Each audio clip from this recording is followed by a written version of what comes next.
I am audible? Yes, sir. Yes, Good sir. evening. Good evening, good evening.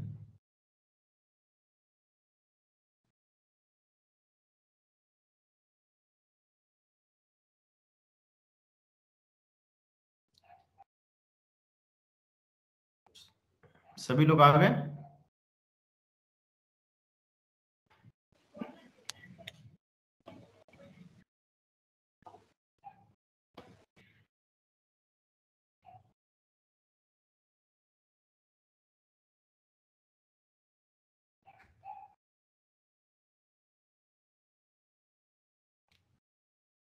Today we will discuss discriminant analysis. Sagar, Sir, please read this.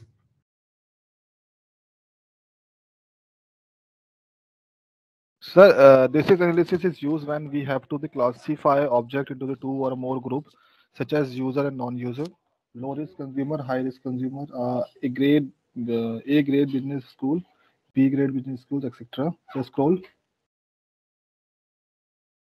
करिए. Uh, when there are two groups in this study, then it is regarded as a simple discriminant analysis, and if there are more than two groups, then it is known as a multiple discriminant analysis. In this is analysis, independent variable are in metric and dependent variable are in non-metric. Here, the variable scale is reverse of ANOVA, where we use the independent variable in non-metric and dependent variable in metric format. Non-metric means the variable is in categorical format, nominal, and a metric variable is in exact value, x exact value, an interval or ratio. Four question can be explained with the help of the discriminant analysis as first statistical. यहाँ से एक minute यहाँ से ज्योति.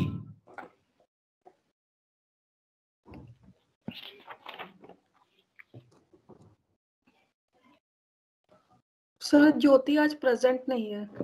अच्छा, ज्योति नहीं है तो उसकी जगह पे आप शिवानी हो. जी सर. हाँ, आप पढ़ो. Sir, number one, statistical significance. How significant is that statistically speaking is the discriminant function? Answer by Wilk Lambert, range 0 to 1, close to 0 indicate better discriminate power of the model and close to 1 indicate bad discriminating power of the model. तो सबसे पहला जो answer है discriminant analysis का, कि हमें ये पता चलता है विल्क्स लैम्डा के वैल्यूज से कि वो मॉडल कितना हाई डिस्क्रिमिनेटिंग पावर है इस मॉडल का. अगर हमारा 0 है, close to 0, then it is known as better discriminating power. अगर क्लोज टू 1 है तो वो कहेंगे कि उतना अच्छा नहीं है डिस्क्रिमिनेटिंग पावर दिस मॉडल का. तो सबसे पहला है स्टैटिस्टिकल सिग्निफिकेंस पता करना कि कितना डिस्क्रिमिनेट कर पा रहा है ये मॉडल हमारा दोनों ग्रुप्स को या 3 ग्रुप्स को. तो पहली चीज जो हमें पता करनी है वो क्या पता करनी है, विल्क्स लैम्डा की वैल्यू चेक करनी है. क्लियर? Yes sir. तो ये वैल्यू हम ढूंढेंगे अपने आउटपुट में कि ये कहां पे आ रही है, पहली चीज.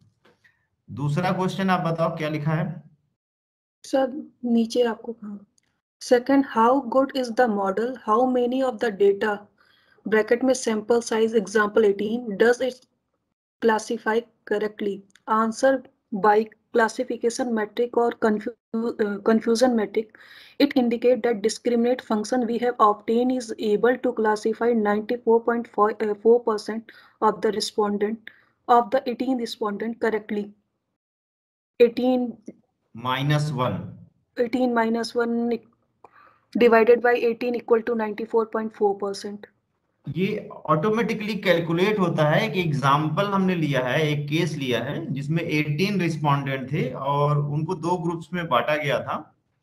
तो उसमें ये पता करना होता है कंफ्यूजन मैट्रिक्स या क्लासिफिकेशन मैट्रिक्स से कि कितना % क्लासिफाई कर पा रहा है ग्रुप को. तो जितना ज्यादा ये परसेंटेज होता है उतना अच्छा माना जाता है। तो यहाँ पे हमने एक एग्जाम्पल के रूप में यहाँ 18 सैंपल साइज को लेके ये कैलकुलेट किया है। तो यहाँ पे 18 की जगह पे कुछ भी हो सकता है। क्लियर? Yes sir. और यहाँ पे जो 1 है इसके जगह पे भी कुछ भी हो सकता है।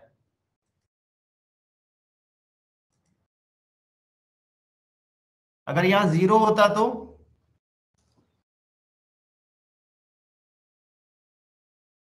1 की जगह पे 0 होता तो सर फिर 100% हो जाता। हाँ, फिर 100% हो जाता।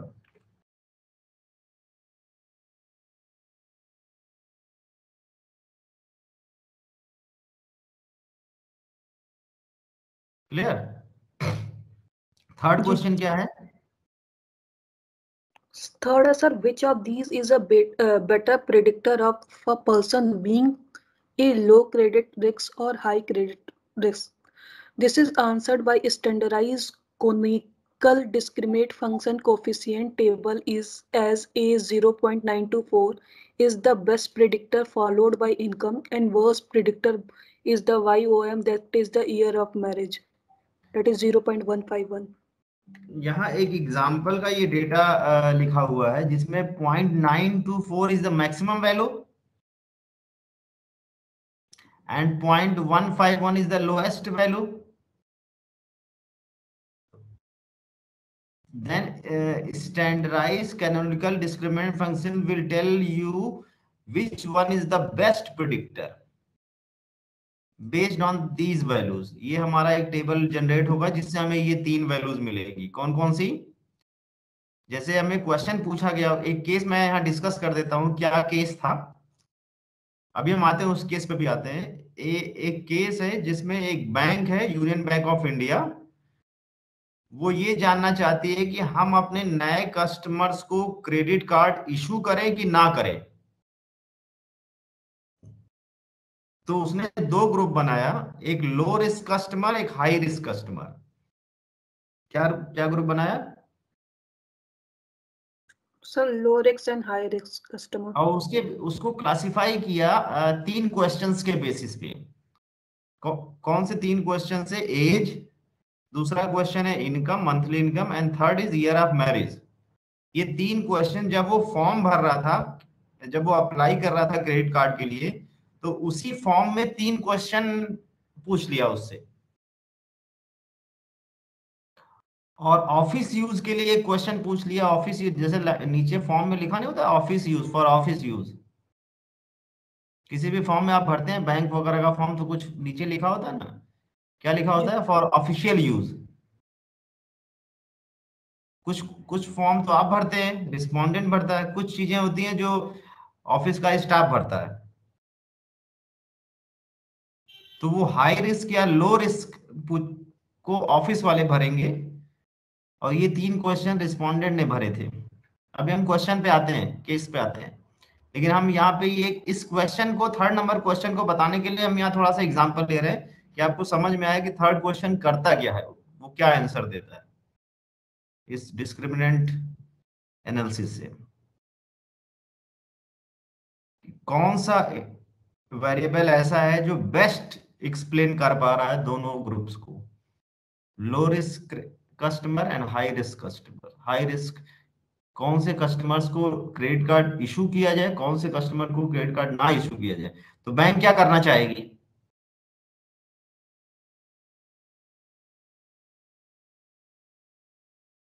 सर ज्यादा क्रेडिट कार्ड सेल करना चाहेगी। मतलब किसको देना चाहेगी? मतलब किस सर जो हाई रिस्क टेकर होगा, है? जो हाई रिस्क टेकर होगा। बैंक के पॉइंट ऑफ व्यू से सोच के देखो, बैंक वाले ने ये एनालिसिस करवाई है किसी बैंक वाले ने, और अपने कस्टमर्स को जानना चाहती है कि वो लो क्रेडिट रिस्क वाले कस्टमर है या हाई क्रेडिट रिस्क वाले कस्टमर है।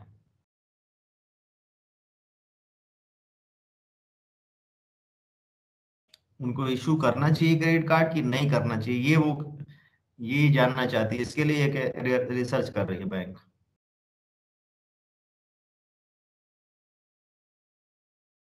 तो अगर सपोज करो आप बैंक के मैनेजर हो तो आप किसको क्रेडिट कार्ड इशू करोगे?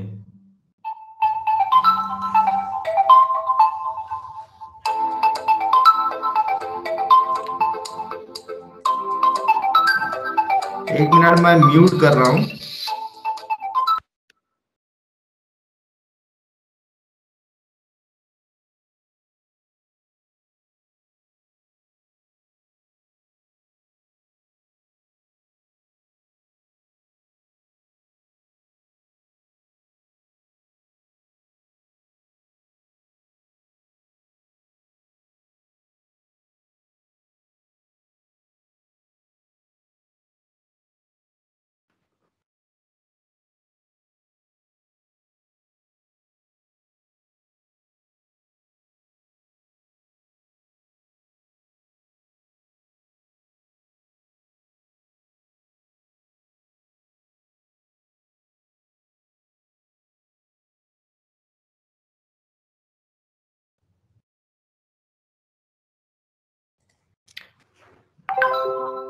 यस शिवानी। Yes sir. हाँ, बैंक क्या चाहेगी कि लो क्रेडिट रिस्क वाले कस्टमर कौन से हैं, हाई क्रेडिट रिस्क वाले कस्टमर कौन से हैं? सर मेरे हिसाब से जो लो रिस्क टेकर होगा उसे इशू करना चाहिए। लो रिस्क टेकर नहीं बोलना है हमें, लो क्रेडिट रिस्क। जी लो क्रेडिट रिस्क। बैंक तो ये यही चाहेगी कि लो क्रेडिट रिस्क वाले कस्टमर हो। सर हाई यहाँ क्रेडिट पे रिस्क, यहाँ पे सर रिस्क का मतलब क्या चीज है? मींस कि जो ज्यादा रिस्क ले सकता है, जो नहीं ज्यादा नहीं रिस्क। नहीं नहीं नहीं, बैंक के पॉइंट ऑफ तो व्यू से क्या होना, जैसे बैंक ने पैसा दिया किसी को, जी तो बैंक क्या सोचती है, बैंक की तरफ से सोच के देखो कि अच्छा, हाँ तब बैंक, सर हाँ लो लेवल ऑफ रिस्क को ध्यान में रखेंगे। हाँ वो उन्हीं को देगी जो लो रिस्क टाइप के कस्टमर्स अच्छा, होंगे, हाँ ठीक है सर। उनको नहीं देगी क्रेडिट कार्ड। ग्रुप समझ में आ गया? दो ग्रुप्स हैं हमारे कस्टमर्स के, दो ग्रुप्स हैं, इन्हीं जी को सर। क्लासिफाई करना है उसे। और कौन सी टेक्निक हम यूज कर रहे हैं? Discriminant sir analysis. Discriminate analysis. और कौन से क्वेश्चन इंडिपेंडेंट, हमारे इंडिपेंडेंट वेरिएबल कौन कौन से हैं?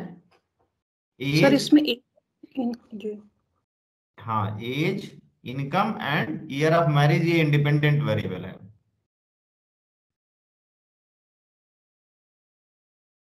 कि यह डिपेंडेंट है ये?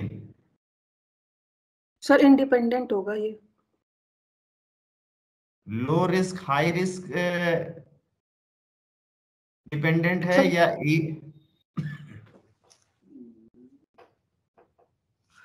रिवर्स ऑफ एनोवा होता है डिस्क्रिमिनेंट? सर लो और हाई रिस्क ये डिपेंडेंट होगा, और ये जो इनकम एज और ईयर ऑफ मैरिज है ये इंडिपेंडेंट वेरिएबल होगा। हाँ ये इंडिपेंडेंट वेरिएबल है, यस करेक्ट, क्योंकि ये मैट्रिक फॉर्मेट में है और ये नॉन मैट्रिक है। अच्छा, फोर्थ क्वेश्चन क्या पूछा जाएगा, मतलब क्या ये डिस्क्रिमिनेंट चौथा क्वेश्चन का आंसर देता है, ये क्या करेगा?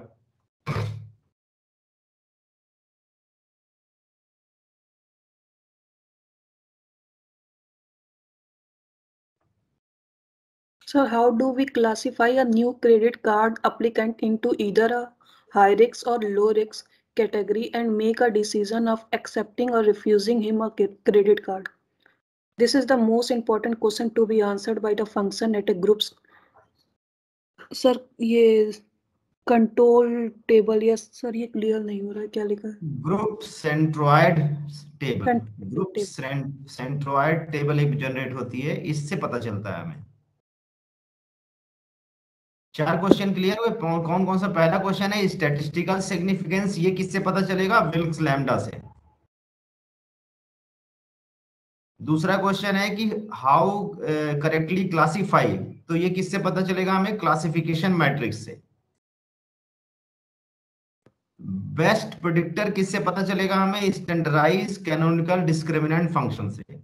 और चौथा है कि एक्सेप्ट करें या रिफ्यूज करें, ये किससे पता चलेगा? ग्रुप सेंट्रोइड टेबल से।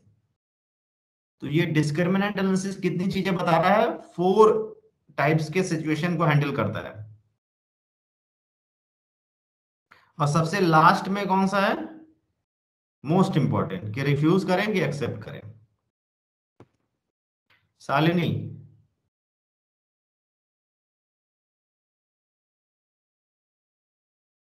सृष्टि,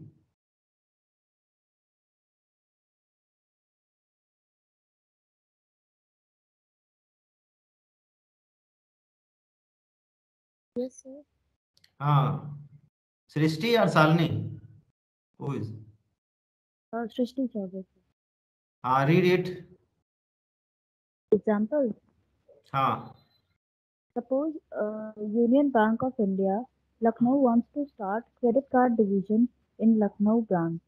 The bank wants to use discriminant analysis and set up a system to screen applicants and classify them as either low risk or high risk based on the information collected, such as age, income, year of marriage, etc., from their applications for a credit card. your voice is not clear, Shalini, read it.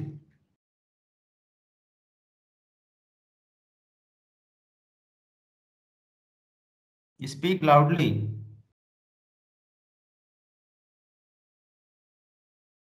Maybe Shalini is absent, sir. अच्छा, Shalini and Jyoti both are absent. Yes, sir.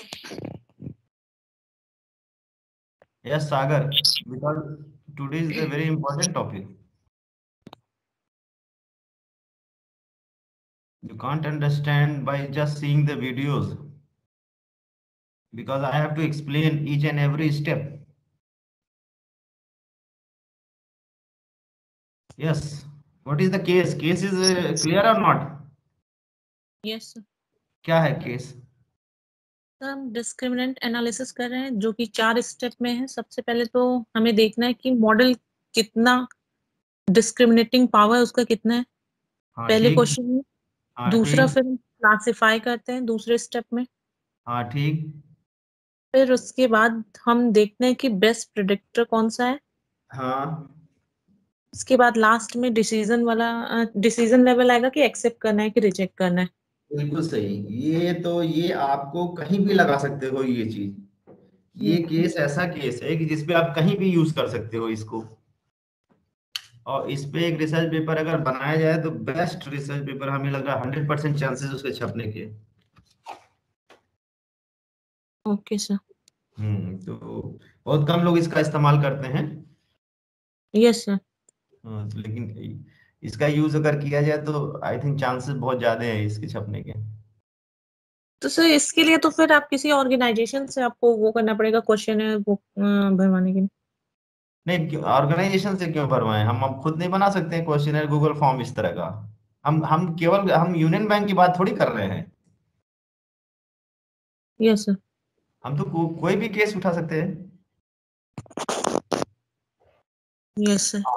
यहाँ dependent variable कौन सा है? Risk low high. ये एक variable हमने design किया, कौन सा? Risk low high in non metric format 1 2। Independent variable कौन कौन से हैं? Income, age, year of marriage in metric. Bank application form में be in this format for collection of information, some part of application from UBI. ऐसा कुछ हो सकता है। एज पूछी जा सकती है, मंथली इनकम पूछी जाती है। ये बताने में तो किसी को प्रॉब्लम होती नहीं होगी। No sir. सभी बता देंगे। Yes sir. For office use के लिए इस तरह का कुछ बना लिया, low risk high risk. Yes sir. अब कौन कौन से वेरिएबल हमें क्रिएट करने हैं? हमें 4 वेरिएबल क्रिएट करने हैं। कौन कौन से? RLH शॉर्ट फॉर्म में क्या है इसका मतलब है? रिस्क लो स्लैश हाई। हाँ, इनकम तो क्लियर है, एज क्लियर है, YOM ईयर ऑफ मैरिज। हाँ ठीक है। अब हमने क्रिएट कर लिया, जैसे वेरिएबल आप क्रिएट करते हो। दिख रहा है बैकग्राउंड में पीछे? Yes sir. और वैल्यू लेबल्स हमें बनाने हैं, लास्ट वाला जो वेरिएबल था हमारा कौन सा, RLH, इसमें हमें 2 वैल्यू सर लेबल्स आपकी पिक्चर क्लियर नहीं है। Yes sir.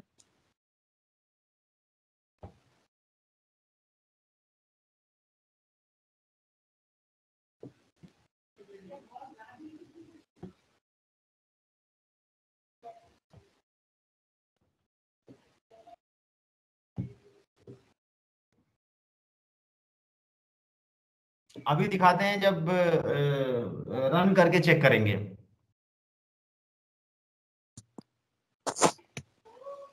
ठीक है, यहाँ कितने वेरिएबल हैं, ये 4 variable is clear. Yes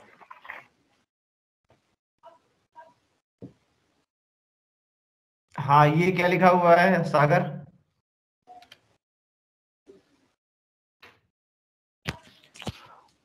Sir, since all the variable is in metric, so these variables such as income, age, year of marriage are entered in the exact number except RLH because it is in non-metric or a categorical format, low risk and high risk. Hence, it is entered as a type 1 for low risk in value and label box, whereas type 2 for high risk in value and label box, and click OK to return on variable view dialog box.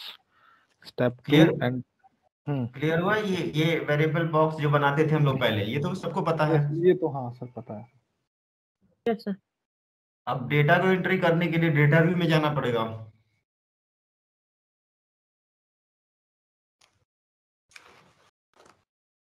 कितने question हमारे भरवाए गए, कितने form हमारे पास हैं, total number of forms कितने हैं? 18 forms हैं, जिसमें पहला एज का एंट्री हो गई, दूसरी इनकम की, तीसरी ईयर ऑफ मैरिज की, और चौथा रिस्क लो हाई। ठीक सर इनकी रिस्क लो और हाई कैसे डिटरमाइन हो? ये ऑफिस यूज डिसाइड करेगा। अच्छा ऑफिस वाले डिसाइड करें, हम लोग नहीं डिसाइड कर सकते, मतलब रिस्पोंडेंट नहीं डिसाइड कर सकता। ओके। अब हमें कैसे करना है इसको, एनालाइज पे क्लिक करना है, क्लासीफाई पे क्लिक करना है, उसके बाद डिस्क्रिमिनेंट पे क्लिक करना है। एनालाइज, क्लासीफाई, डिस्क्रिमिनेंट दिख रहा है? Yes sir. जैसे हमने डिस्क्रिमिनेंट पे क्लिक किया, एक डायलॉग बॉक्स ओपन हुआ इस तरह का। क्या दिख रहा है? कुछ नहीं। पिक्चर क्लियर नहीं है सर, मतलब अच्छा, पिक्चर तो क्लियर है, पिक्चर क्लियर है, मतलब कि नेटवर्क की वजह से ये वैसी आ रही, ब्लर आ रही है। अच्छा, नेटवर्क की वजह से ऐसा आ रहा है। हाँ यस सर यस।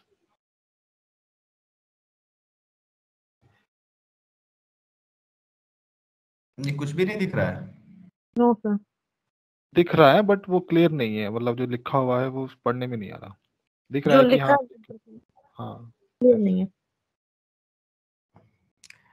ये छोटा वाला डायलॉग बॉक्स दिख रहा है, डिस्क्रिमिनेंट एनालिसिस वाला? दिख रहा है सर, लेकिन पिक्सल फटे हुए हैं। अच्छा, ये क्लियर नहीं है।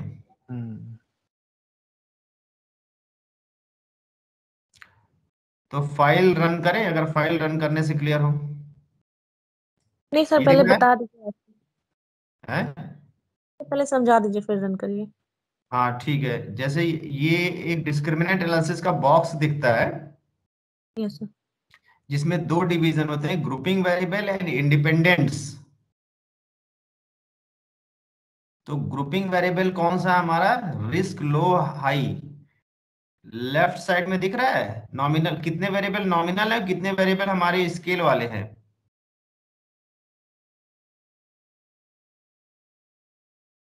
नॉमिनल में तो सर वही रिस्क लो हाई है, हाँ और वो 3 हमारे ग्रुपिंग में, स्केल। हाँ वो ग्रुपिंग में चला जाएगा, ग्रुपिंग वेरिएबल में, और बाकी 3 हमारे इंडिपेंडेंट में चले जाएंगे। ठीक, उसके बाद यहाँ पे 2 मेथड दिए हुए हैं, इंटर इंडिपेंडेंस टुगेदर और यूज स्टेप वाइज मेथड। दिख रहा है कुछ की नहीं? Clear, inter independence together and use step wise method. Independents के नीचे। सर दिख नहीं रहा है, लेकिन सर आप बताते जाइए। अच्छा ठीक है, तो यहाँ पे हमें इंटर इंडिपेंडेंट्स टुगेदर को क्लिक करना है, पहला method.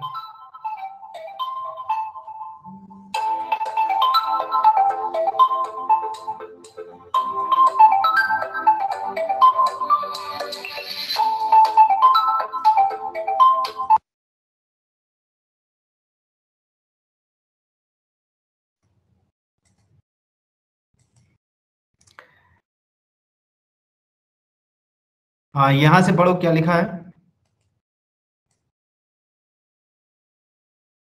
Then dependent variable RLH in grouping variable box.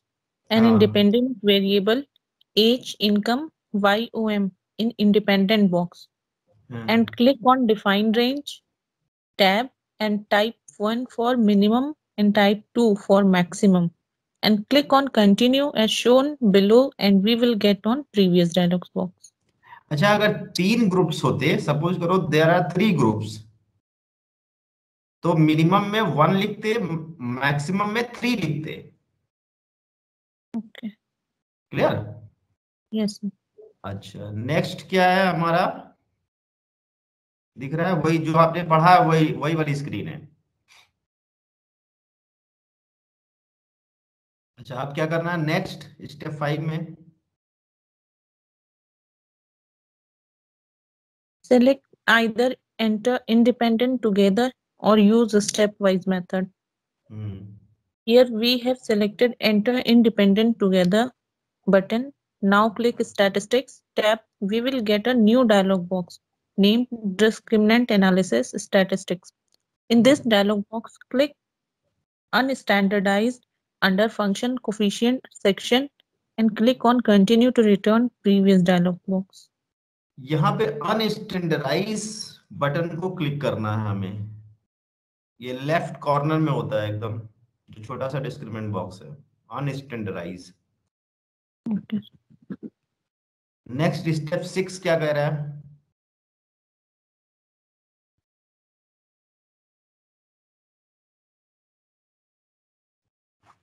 Srishti, Srishti, Yes, sir. हाँ हाँ, स्पीक लाउडली, थोड़ा सा तेज बोलना। Step 6. Now click on Classify tab. We will get a new dialog box named Discriminant Analysis. Classification. In this dialog box, click on Summary table under Display and click Continue to return the previous box.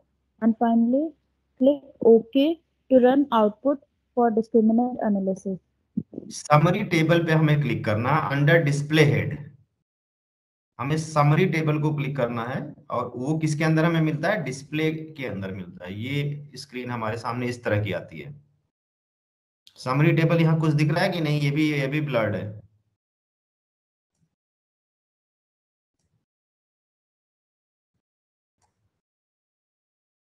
Sir scroll कीजिए।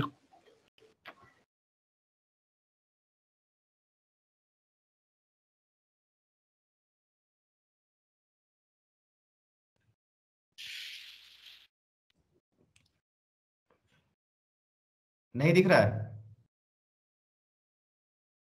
Screen आपकी रुक गई है वही नहीं, वो तो रोक दिया हमने।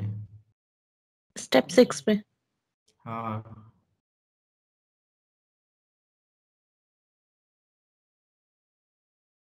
स्टेप 7 दिख रहा है? No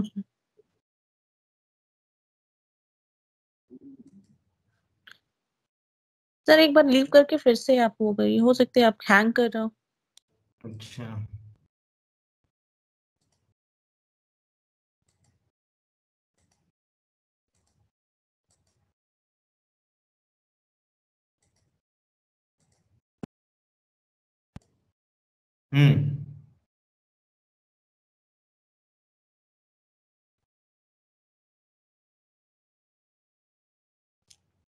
step 7 is clear.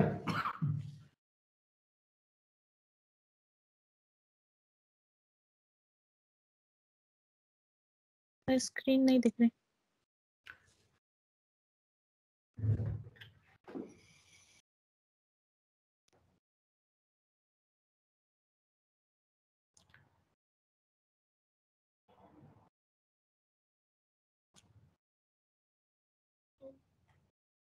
Output table दिख रही है कि नहीं? Output step number 7 screen share नहीं हो रही है। स्क्रीन शेयर नहीं हो रही सर आपकी। अच्छा, स्क्रीन शेयर नहीं हो रही है, हम्म। एक minute.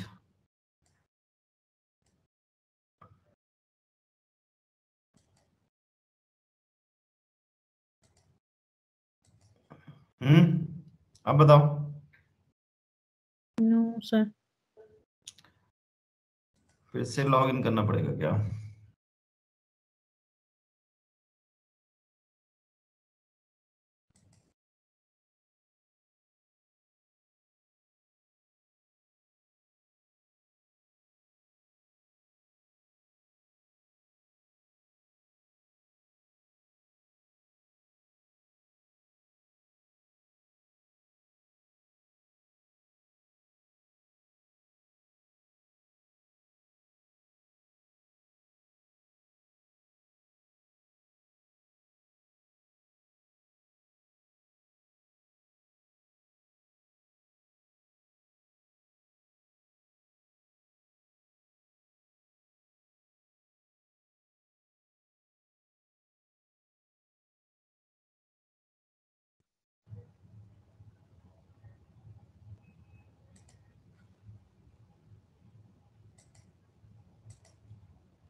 Yes, now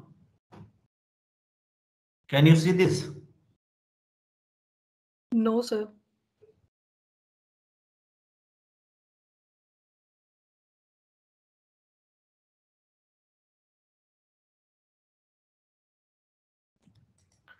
Everything is okay from my side. What is the problem?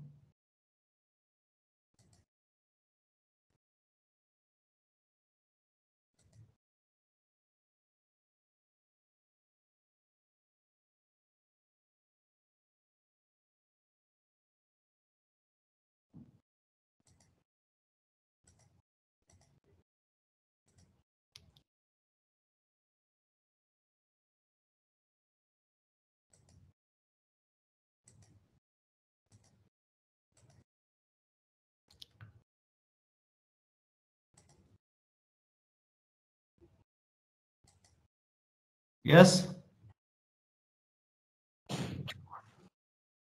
No, sir. Not sharing. No sir.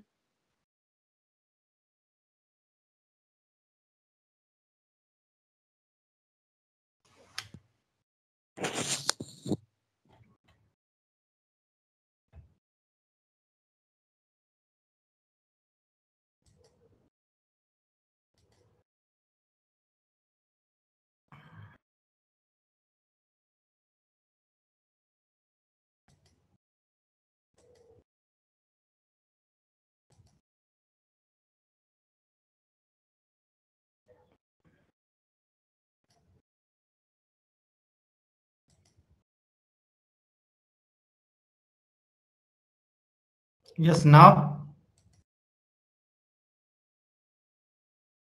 No No, sir. sir.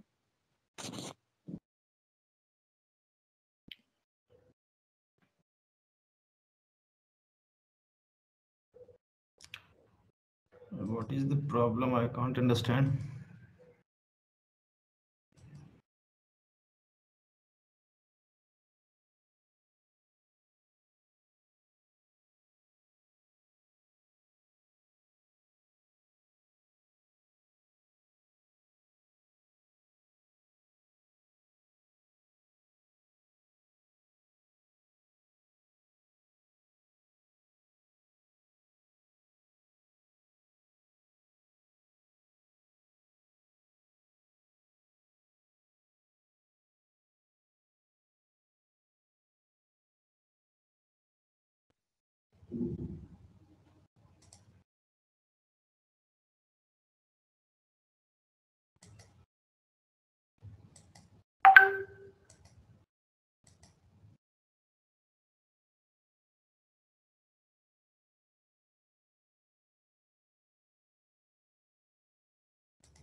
Not. No, sir. Sir आप एसपीसीएस वाली फाइल ग्रुप में send कर दीजिए, हम ऐसे शेयर कर देंगे। एक मिनट, मैं रीस्टार्ट कर रहा हूँ सिस्टम को, या एक मिनट, ये भी स्क्रीन में दिख रही है एसपीएसएस फाइल वाली? नो सर, ब्लैक आ रहा है, ब्लैक। तो सर ब्लैक आ रहा है। अच्छा एक मिनट, मैं रीस्टार्ट कर रहा हूँ।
Yes, sir. Share over. This is the output table. So first table, the name of first table is analysis case processing summary. In this table, there are total 18 respondent in this study. कितने हैं? 18. There is no missing data. Now come to the second table, group statistic table, जिसमें हमें दोनों groups का अलग अलग variables independent के respect में अलग अलग हमें मीन स्टैंडर्ड डेविएशन मिल जाता है. बट जो हमारा नेक्स्ट टेबल है विल्क्स लैम्डा, यहां से हमारा सबसे पहला क्वेश्चन सॉल्व होता है. पहला क्वेश्चन क्या था? सर कितना ज्यादा हाई डिस्क्रिमिनेटिंग पावर है? हाँ, तो ये 0 की तरफ होना चाहिए कि 1 की तरफ होना चाहिए? तो 0 की तरफ. 0 इज गुड. हाँ, 0 इज गुड. यस. तो ये 0.319 ये कैसा है? 1 की तरफ है कि 0 की तरफ है? 0 की तरफ.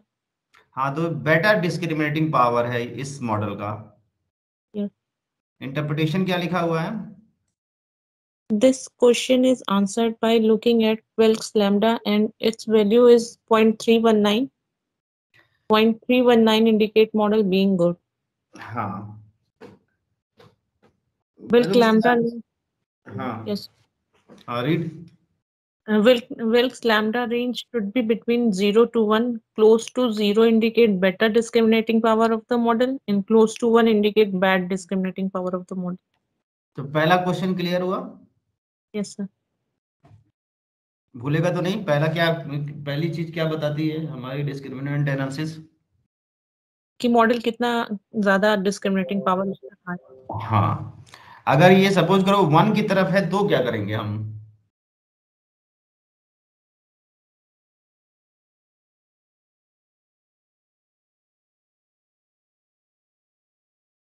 तो रिजेक्ट कर देंगे मॉडल को,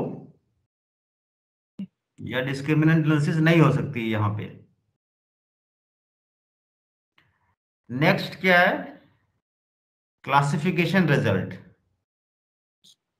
टोटल रिस्पोंडेंट कितने हैं? 94.4%. ये हमने कैलकुलेट किया था. Yes sir. ये कैसे कैलकुलेट किया था? यहाँ पे 2 डिवीजन हो रहा है, लो रिस्क हाई रिस्क का, 9-1 एंड 8-0.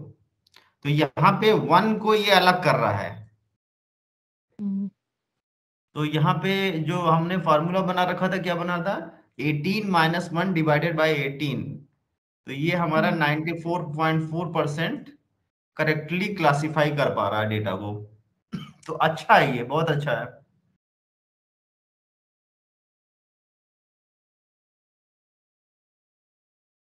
अगर यहाँ 1 की जगह 0 होता तो सर 100% होता. हाँ, तो इधर भी 9, इधर भी 9. Yes sir. हाँ, नेक्स्ट क्वेश्चन क्या बताता है? ये थर्ड क्वेश्चन है. यही वाला क्वेश्चन है, सेम क्वेश्चन, यही जो फॉर्मूला हमने डिस्कस किया था अभी. अब आते हैं सीधे स्टैंडर्डाइज. ये वाला टेबल अभी इसकी कोई जरूरत नहीं है आइजन वैल्यू की. हमें नेक्स्ट टेबल पे काम क्या करना है? Standardise canonical discriminant function. ये क्या बताता है? कितना बेस्ट प्रेडिक्टर है. हाँ, कौन सा बेस्ट प्रेडिक्टर? इन तीनों में कौन सा बेस्ट है?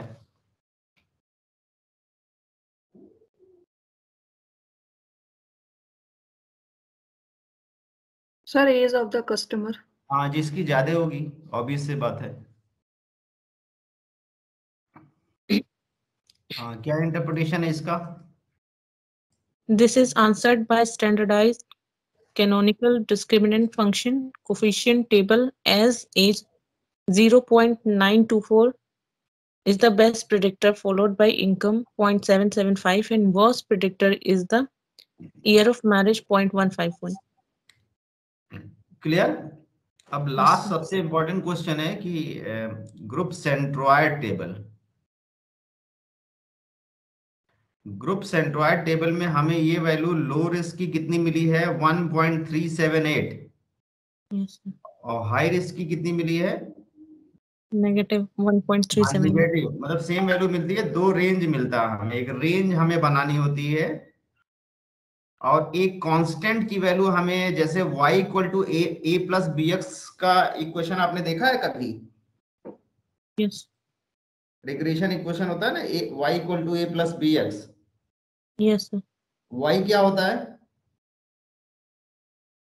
Sir dependent variable. a क्या होता है? Sir intercept. हाँ, और b क्या होता है? Sir coefficient of independent variable. और x क्या कोफिशिएंट है? X independent variable. हाँ, तो यहाँ पे जो b1 b2 b3 है वो ये है, ये 924 b1 है, 775 b2 है और ये 151 b3 है। और a क्या है? कांस्टेंट 10.003, ये कांस्टेंट है, a है ये। क्लियर? तो एक Yes. इक्वेशन ड्रॉ करेंगे हम फोर्थ क्वेश्चन के लिए। क्या इंटरप्रिटेशन है, यहां से पढ़ो।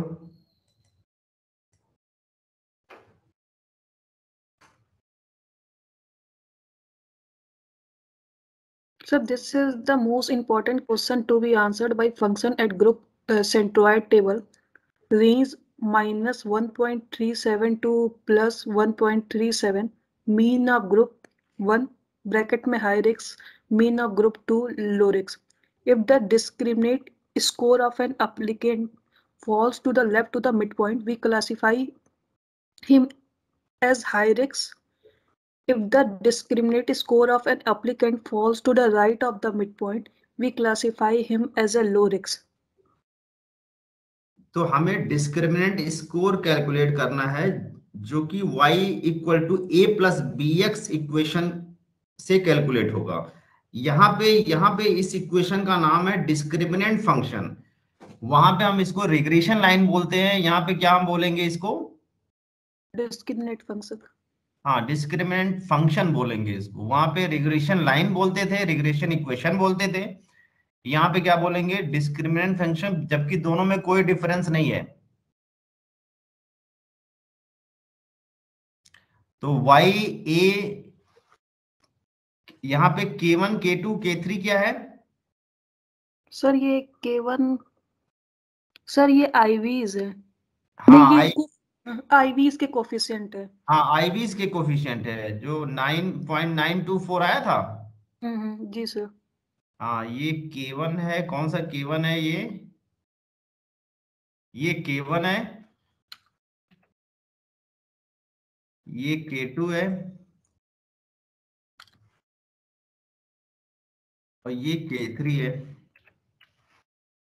और a कहाँ पे है? This one is a।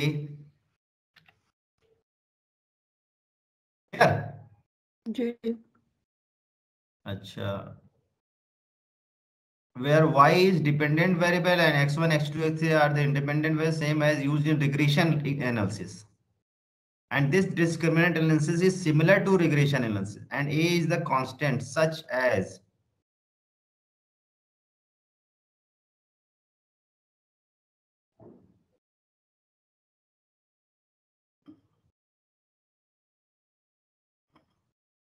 Sir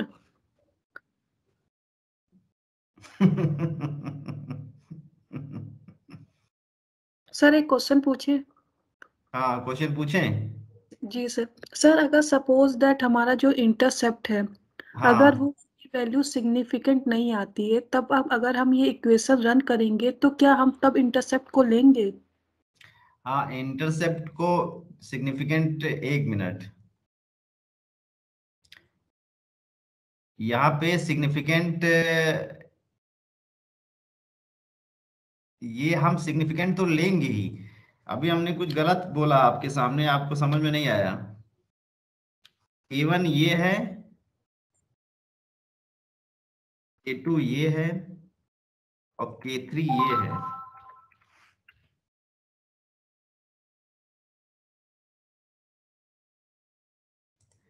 और ये क्या था, फिर ये क्या था?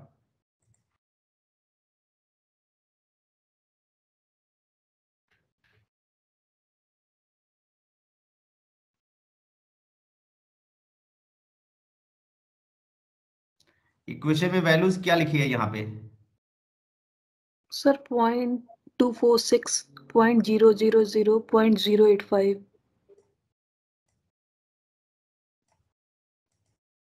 और ये क्या है? 10.03। Sir intercept. हाँ, हमने उसका यूज क्यों नहीं किया? ये बेस्ट प्रेडिक्टर वाले जो कोफिशिएंट थे, हमने इसका यूज क्यों किया है? Canonical discriminant function coefficient.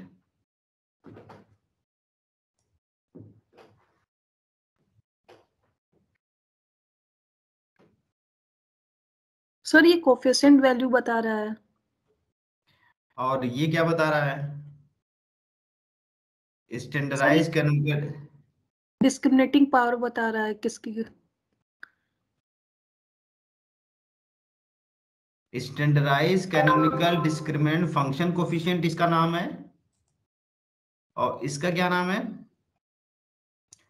Canonical discriminant function coefficient. हमने यूज इसका क्यों किया है, इसका क्यों नहीं किया? अभी जो हमने अभी पहले जो बताया था आपको, गलत बताया था थोड़ा सा। हमने कहा आप पॉइंट आउट करो, लेकिन नहीं कर पाए कोई भी। इसका यूज क्यों नहीं किया हमने?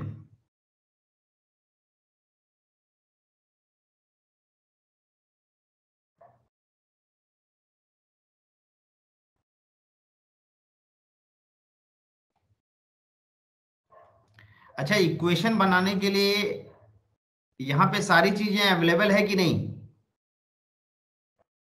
है सर। क्या क्या क्या अवेलेबल है? सर इंटरसेप्ट है और हाँ, आईवी के कोफिशिएंट है K1, K2, K3 के 0.246 प्लस 0.00 प्लस 0.085। सिंस जब हम डिस्क्रिमिनेंट एनालिसिस करते हैं तो बहुत सारी टेबल जनरेट हो जाती है जिसका हमें यूज नहीं करना होता है।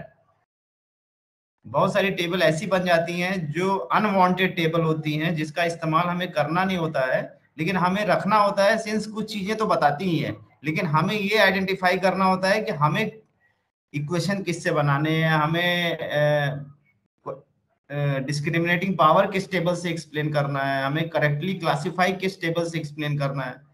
तो यहाँ पे हम इक्वेशन बनाने के लिए कौन से टेबल का यूज करेंगे? सर ये कैनोनिकल डिस्क्रिमिनेट फंक्शन कोफिशिएंट। और बेस्ट डिस्क्रिमिनेटिंग पावर अगर इंडिपेंडेंट वेरिएबल का एक्सप्लेन करना होगा तो किस टेबल को यूज करेंगे? Best discriminating independent sir variable. Age is इसमें द बेस्ट डिस्क्रिमिनेटिंग, ये इससे बताएंगे। और फंक्शन बनाने के लिए, इक्वेशन बनाने के लिए हमें किसका इस्तेमाल करना होगा? Canonical discriminant function coefficient. अच्छा, लास्ट क्वेश्चन क्या था?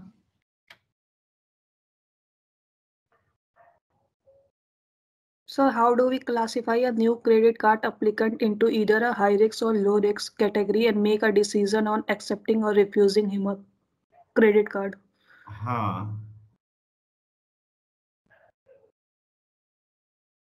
सर इसका इंटरप्रिटेशन हम 1 मिनट, यहां से पढ़ो। एक केस, सबसे इंपॉर्टेंट केस क्या है? Sir, a case or a situation on above discriminate functions. Suppose a person is 40 years and has an income of 25,000 per month and has been married for 15 years. Put these values in the above equation and we get sir y equal to 1.112. अच्छा, यहाँ पे हमने ये value entry की है 40 years वाली, यहाँ पे हमने 25,000 एंट्री किया, और ये क्या एंट्री किया है? Year of marriage. ये कौन सा कस्टमर है? ये 18 कस्टमर के एक्स्ट्रा कस्टमर है। जैसे 18 कस्टमर का जो डेटा हमने एनालाइज करके ये फंक्शन बना लिया। ये फंक्शन किस बेसिस पे बना है? y इक्वल टू, ये फंक्शन जो बना है हमारा, वो किस डेटा के बेसिस पे बना है? जो हमारा पास्ट डेटा है। ये क्लियर हो रहा है कि नहीं? वाई डिस्क्रिमिनेंट स्कोर वाला जो फंक्शन फॉर्मूला बना है, ये किस डेटा के बेसिस पे बना है? सर ये 18 रिस्पोंडेंट के बेसिस पे बना है। हाँ, लेकिन हमें क्या करना है, जो नए कस्टमर आ रहे हैं हमारे बैंक में जी उनकी हमें एज पता है, उनकी इनकम पता है, उन्होंने कितने साल पहले मैरिज किया ये पता है। ये तीन वैल्यूज अगर हम इस फॉर्मूले में रख दें तो हमें ये डिस्क्रिमिनेंट स्कोर मिलता है। क्या स्कोर मिला हमें वाई का? सर 1.112। तो ये किधर है इस स्केल में?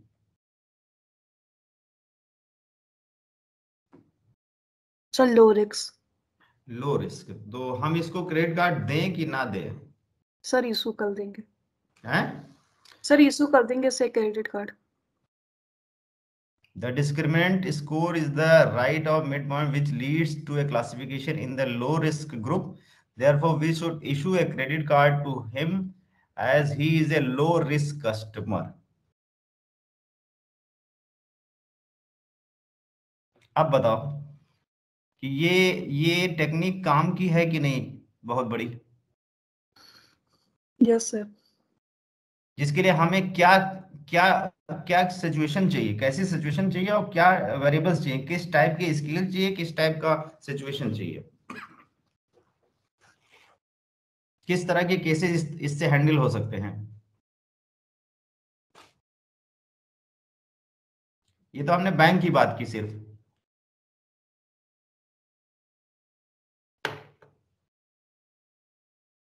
Yes tell me.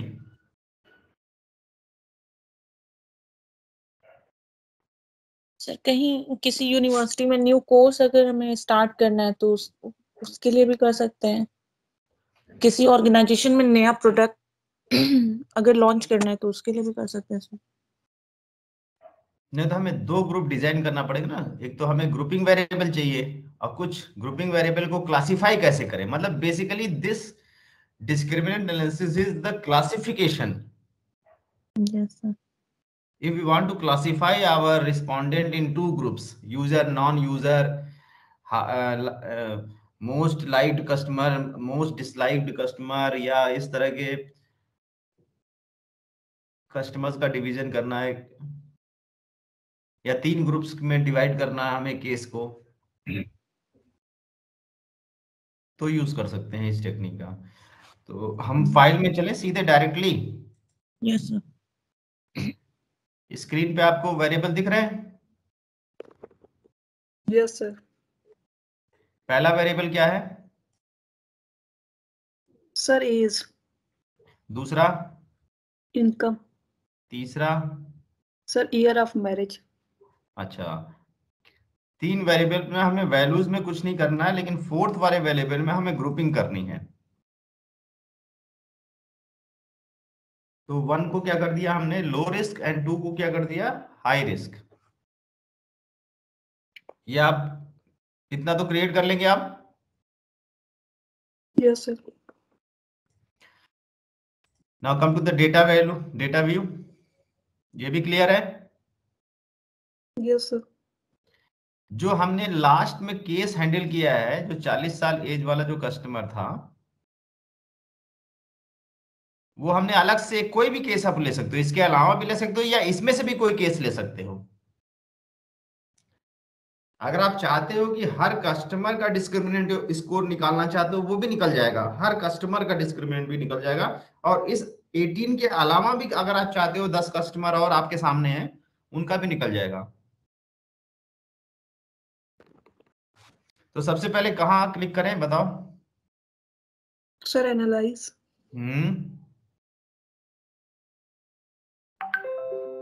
Sir classify. हाँ। Discriminate. Grouping variable and independence. Grouping में किसको करें? Sir risk low high. हाँ, और रेंज क्या डिफाइन कर दें इसकी? Sir 1 for minimum, 2 for maximum. हाँ, अगर 3 ग्रुप्स होते तो 1 for minimum, 3 for maximum. Yes. यहाँ पे inter independence together and use step wise method. दो मेथड यूज होते हैं जिसमें हम दोनों यूज कर सकते हैं। पहले हमने यूज किया inter independence together. Clear? Yes sir. Statistics पहला टैब है, इसको क्लिक करते हैं तो सबसे लास्ट में यहाँ पे फंक्शन कोफिशिएंट के डिस्प्ले में यहाँ दिख रहा है अनस्टैंडर्डाइज।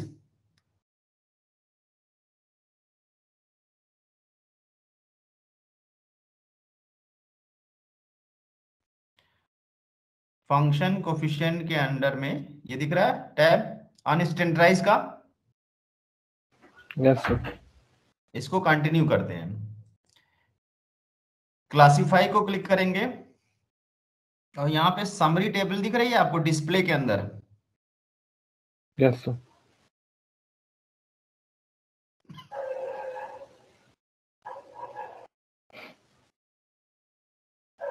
सेव में हमें कुछ करना नहीं है, बूट स्टेप में हमें कुछ करना नहीं है। अभी सीधे हम इंडिपेंडेंट को सेंड कर देते हैं इंडिपेंडेंट वाले बॉक्स में।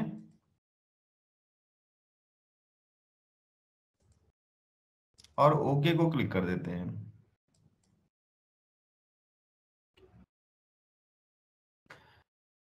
तो एनालिसिस केस प्रोसेसिंग समरी दिख रही है।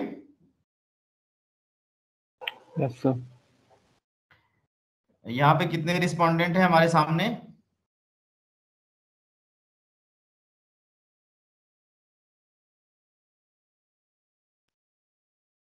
एटीन।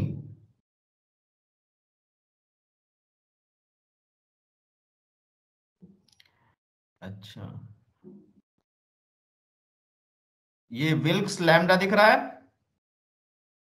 Yes sir. कितनी वैल्यू दिख रही है? 0.319। हाँ, वही वाली वैल्यू आई है जो हमारे सामने आई थी पहले। Yes sir. अच्छा, बेस्ट डिस्क्रिमिनेटिंग पावर किससे पता चल रहा है हमें? Age of customer. हाँ, standardise canonical discriminant function coefficient थे। उसके बाद कौन सा टेबल है? स्ट्रक्चर मैट्रिक्स का। इसका यूज नहीं करना हमें।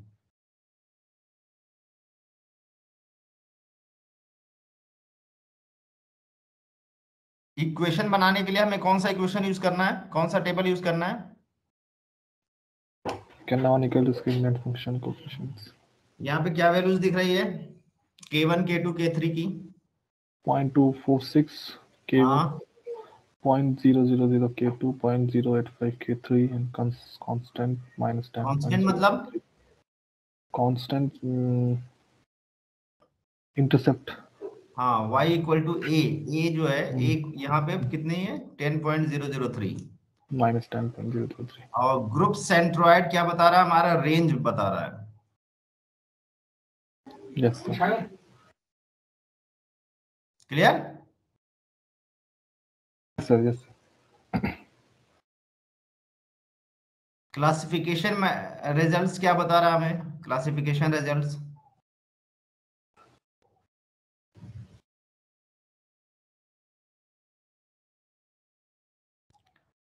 How correctly this discriminant analysis classify both the groups.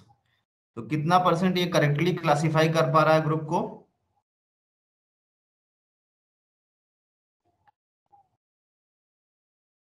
Ninety 94.4। ये कैसे निकला है?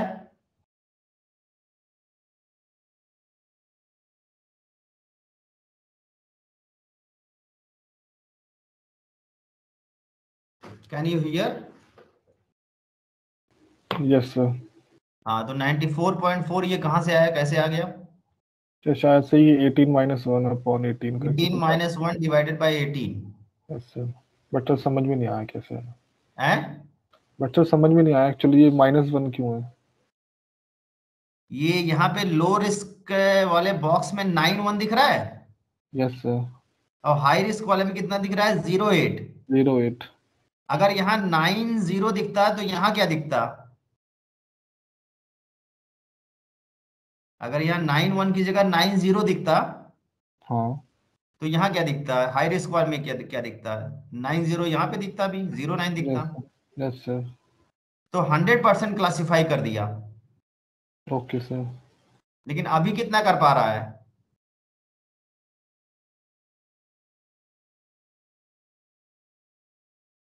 टोटल हमारे पास कितने रिस्पोंडेंट हैं? 18। 18 को दो ग्रुप में ब्रेक कर रहा है। ठीक। तो लो रिस्क को डिवाइड किया 9-1 के फॉर्मेट में और हाई रिस्क को डिवाइड किया 0-8 के फॉर्मेट में। अगर ये 9-0 करता और 0-9 करता तो कितना परसेंट क्लासिफाई हो रहा है? 100%। Yes sir. और यहाँ पे 1 आने की वजह से ये थोड़ा सा कम हो गया 100 से। ठीक है। अब क्लियर हुआ? यस सर, आप क्लियर है। अच्छा, अब फिर से एक बार फिर से रिवीजन इसका करते हैं कि आप फिर से चेक करो, हमें सारे टेबल का मतलब बताओ कहाँ से जाए पहले।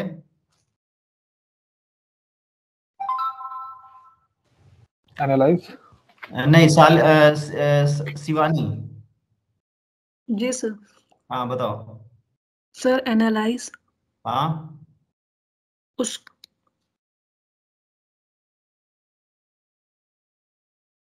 सर एक क्लासिफाई।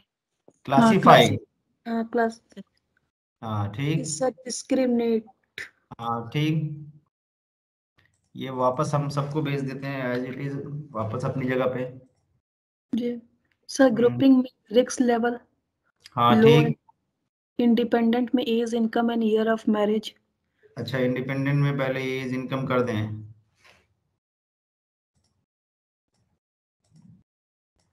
और डिफाइन रेंज नहीं किया इसका। सर डिफाइन रेंज होगा इसका 1 and 2, मिनिमम हाँ 1 और मैक्सिमम 2। 3 ग्रुप्स होते तो मिनिमम 1 और मैक्सिमम 3। हाँ, यहाँ मेथड कौन सा यूज करें हम, इंटर मेथड या use step wise? Sir inter independent together.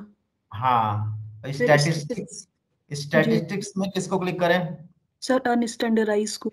अनस्टैंडर्डाइज continue कर दिया। क्लासिफाई में किसको क्लिक करें? सर क्लासिफाई में समरी टेबल। ओके करके बस इतना ही काम करना है इसमें, बाकी अदर टेबल्स का यूज नहीं करना है टैब का। ओके को क्लिक कर दिया।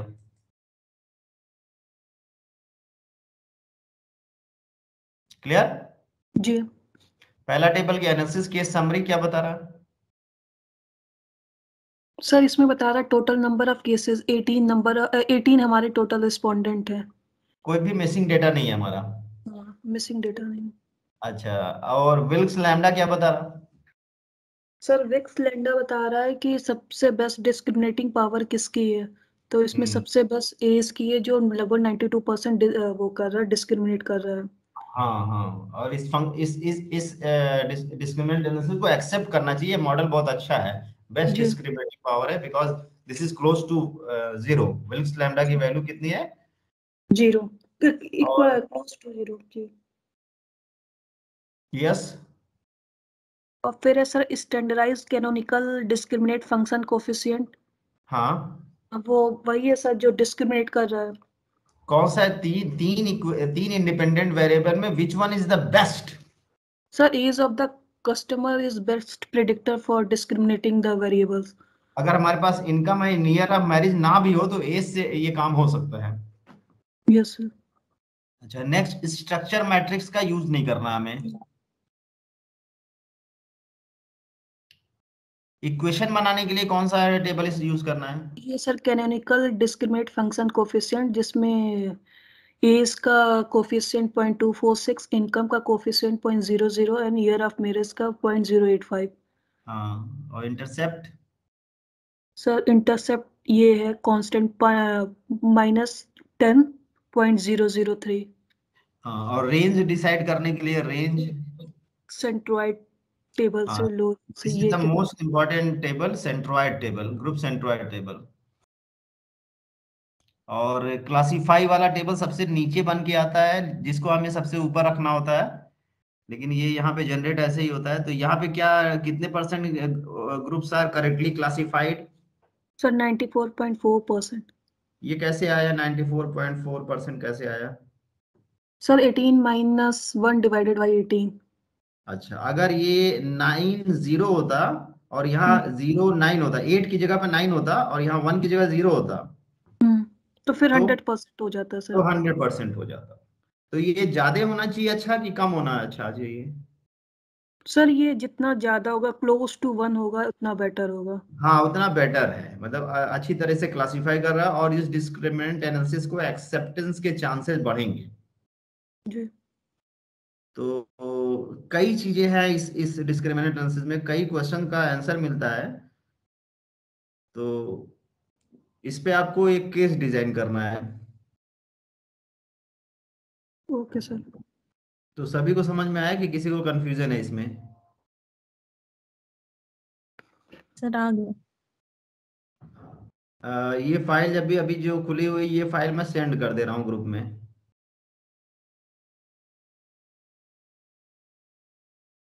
क्लियर? Yes sir. यस एक सर। बार फिर से सृष्टि, Yes, analyse, sir. Analyse,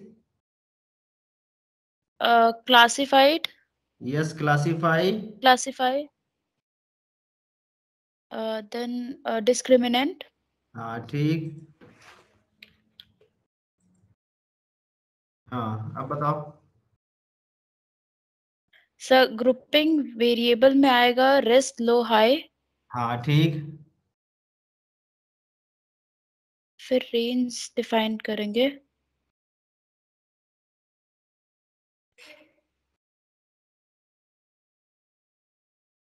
minimum maximum दो ही ग्रुप हैं। जी मिनिमम में 1 और मैक्सिमम में 2। हाँ ठीक, इंडिपेंडेंस में क्या करें? एज ऑफ कस्टमर, हाँ इनकम ठीक, ऑफ कस्टमर और ईयर ऑफ मैरिज। हाँ मेथड कौन सा यूज करें, इंटर मेथड या स्टेप वाइज? Inter method. हाँ इंटर मेथड यूज करेंगे। स्टैटिस्टिक्स में क्या करें? अनस्टैंडर्डाइज्ड। Yes, continue. क्लासिफाई में किसको क्लिक करें? Summary table. Summary table, correct, continue, okay. Wilkes lambda क्या बताता है?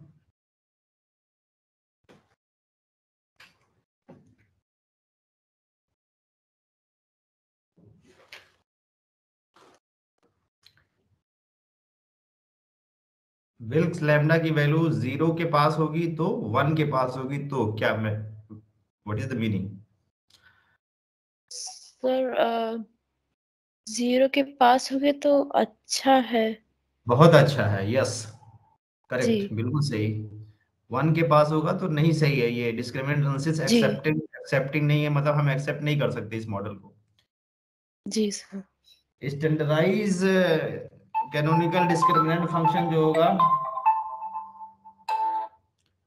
ये हमारा क्या बेस्ट डिस्क्रिमिनेटिंग पावर बताएगा। जी तो कौन सा बेस्ट डिस्क्रिमिनेटिंग वेरिएबल है हमारा इंडिपेंडेंट?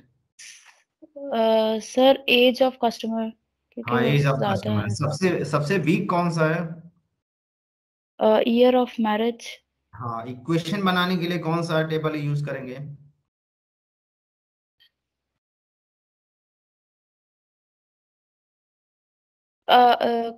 Canonical discrimination function.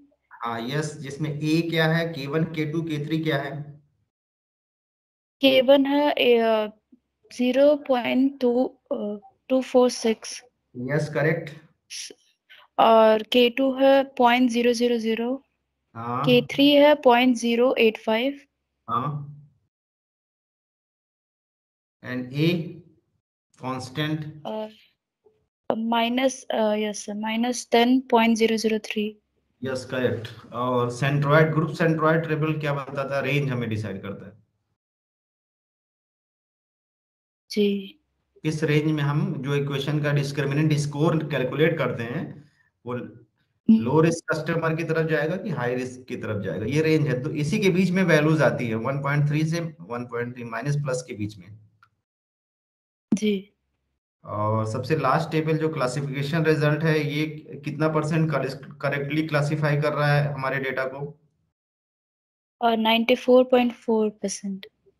100% अगर क्लासिफाई करना होता है तो 9 1 की जगह पे 1 की जगह पे क्या लिखा होता? 0 और 08 की जगह क्या लिखा होता?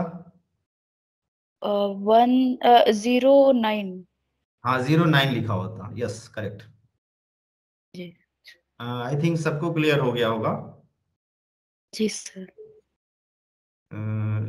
दो लोग कौन एब्सेंट हैं आज? Sir Shalini and Jyoti. What is the reason?